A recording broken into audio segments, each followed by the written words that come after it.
Perhelatan pemilihan umum baik itu pemilu legislatif maupun kepala daerah dan presiden pada tahun 2024 mendatang sepertinya akan mendapatkan sedikit gangguan lebih daripada pemilu periode lalu dalam hal maraknya berita hoaks dan disinformasi yang disebarluaskan melalui media sosial.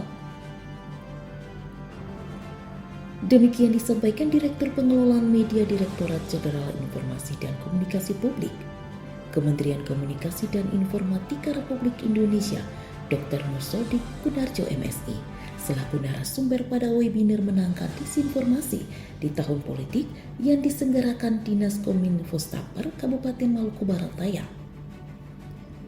Menurut Gunarjo, maraknya penyebaran berita hoaks melalui media sosial patut diwaspadai bersama karena trennya bukan hanya di Indonesia tetapi juga di seluruh dunia. Banyak negara juga mengalami stagnasi dan kemunduran demokrasinya, padahal sudah termasuk negara dengan kategori demokrasi mapan. Disinformasi politik ini bahkan sudah menjadi rutinitas. Jadi setiap pemilu, setiap diselenggarakan pesta demokrasi 5 tahunan itu hampir selalu terjadi disinformasi. Kalau misinformasi itu sebenarnya ya informasinya keliru. Disebarluaskan ini tanpa bermaksud untuk mengelabui penerima. Disinformasi ini sengaja memang ya, sengaja dibuat supaya salah.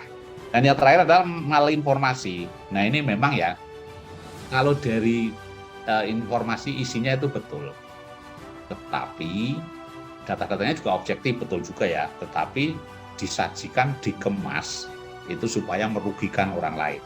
Ini adalah disinformasi pemilu pada tahun 2019 lalu. Bapak dan Ibu jangan bilang, wah sedikit ya, ternyata cuma sedikit. Jangan seperti itu melihatnya. Ini adalah induknya. Induknya, artinya apa Bapak dan Ibu? Platform untuk menyebarkan hoax, disinformasi ini kan luar biasa banyak. Ada yang bersifat publik, misalnya Facebook, Twitter, Instagram, ya itu publik. Tetapi bagaimana dengan hoax atau disinformasi yang disebarluaskan melalui media private, pesanan misalnya SMS, WA, Line, kemudian Telegram, itu tidak bisa kita deteksi, Bapak dan Ibu, tidak bisa dideteksi. Nah ini saya kira pola-pola seperti ini akan terjadi juga di 2024 besok. Penggunaan gadgetnya meningkat, tetapi di sisi lain pengetahuan kita tentang cara memanfaatkan gadget dengan bijak ini belum tinggi. Ya ini makanya mudah kawan-kawan ini pada termakan atau terpapar disinformasi.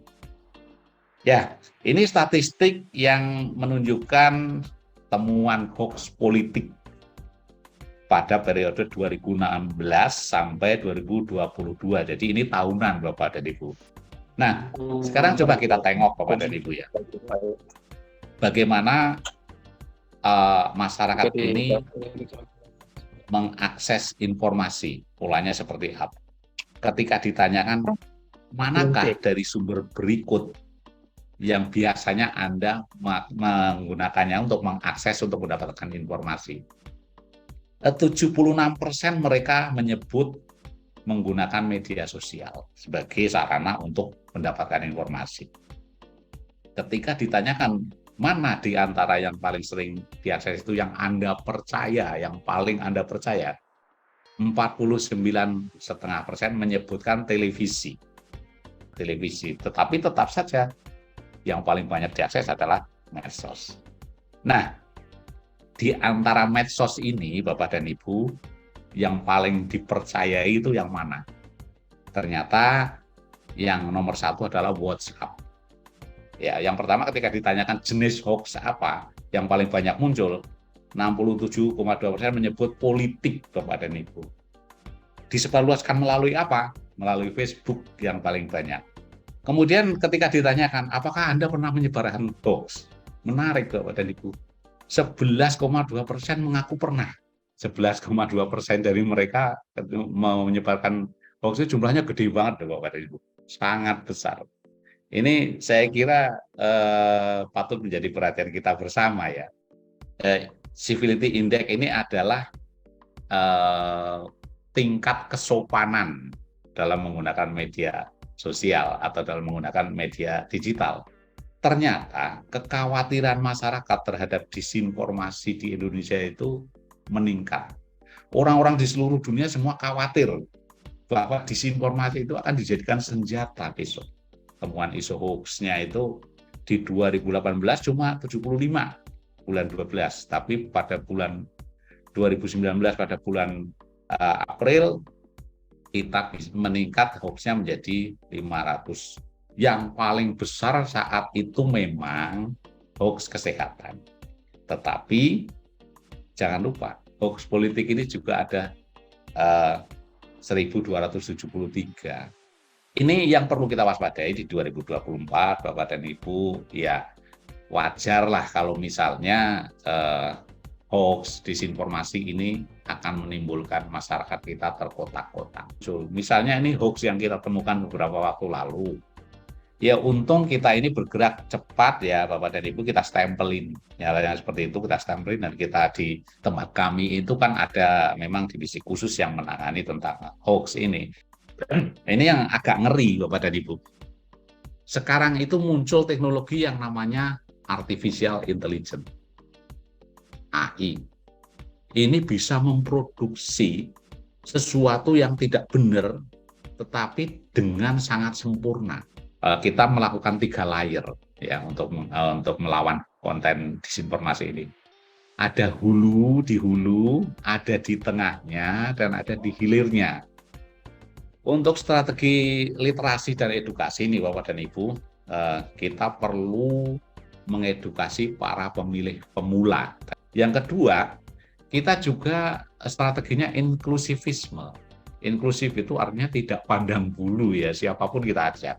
Yang ketiga, kita harus rangkul para influencer dan menerapkan 3 hal yang saya sebutkan ini dalam kehidupan sehari-hari. Ini pilarnya. Nah, ini contoh kampanye di media sosial ya. Ayo hentikan polarisme dengan mengabaikan ujaran kebencian di media sosial. Kita persuasi,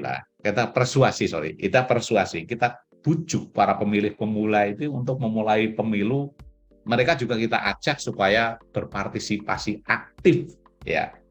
Karena apa Bapak dan Ibu? Titik kritisnya adalah semakin banyak disinformasi tersebar di media sosial, kepercayaan dari generasi muda terutama para pemilih pemula terhadap legitimasi pemilu itu menjadi rendah. Dan kalau rendah, apa akibat berikutnya? Partisipasi mereka di dalam pemilu sendiri juga turun gitu.